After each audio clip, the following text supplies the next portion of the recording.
Hello friends, welcome to குறிஞ்சி கதம்பம். நான் இன்றைக்கி ஸ்வீட் பொட்டேட்டோ சர்க்கரை வள்ளி கிழங்கு ஃப்ரை எப்படி பண்ணுறதுன்னு பார்க்கலாம்.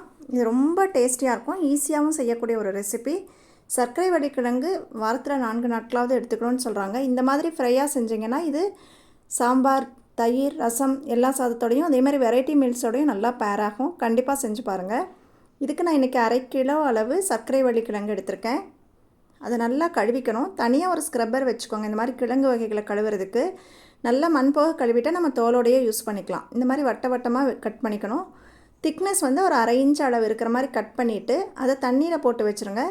இல்லைன்னா கிழங்கு வந்து நல்லா கருப்பாயிடும். ஸோ தண்ணியில் போட்டுட்டால் வெள்ளையாகவே இருக்கும்.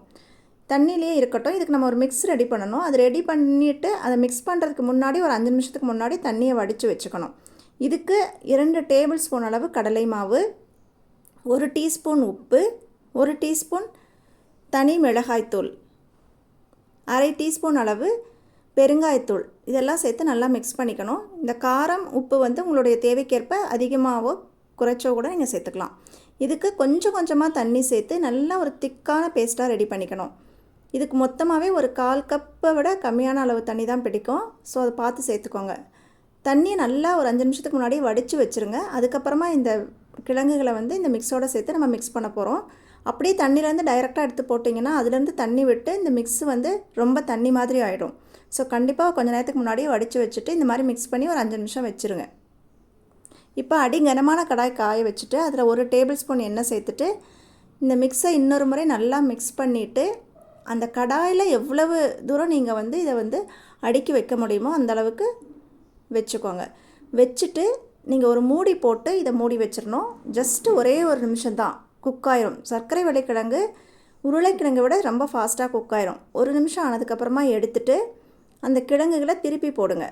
திருப்பி போட்டு திருப்பியும் மூடி வச்சு மறுபடியும் ஒரு 40 to 50 செகண்ட்ஸ் ஒரு நிமிஷத்துக்கு ரொம்ப கம்மியான டைமே போதுமானதாக இருக்கும். குக் ஆயிரும். இந்த மாதிரி கட் பண்ணி பார்த்தீங்கன்னா நல்லா கட் ஆச்சுன்னா குக் ஆயிடுச்சுன்னு அர்த்தம்.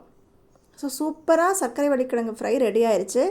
ரொம்ப டேஸ்டியாக இருக்கும். இது நீங்கள் சாதத்தோடு தான் சாப்பிட்ணுன்னு இல்லை, ஒரு ஈவினிங் ஸ்நாக்காக கூட சாப்பிட்லாம். எப்போவுமே சர்க்கரை வள்ளி கிழங்கு நம்ம வேக வச்சு நம்ம அப்படி கிழங்காக டைரெக்டாக சாப்பிடுவோம் இல்லையா, அப்படி இல்லாமல் இந்த மாதிரி சாப்பிட்டிங்கன்னா உங்களுக்கு போர் அடிக்காது. ஸோ வாரத்தில் 2 முறையாவது இந்த மாதிரி செஞ்சு சாப்பிட்லாம்.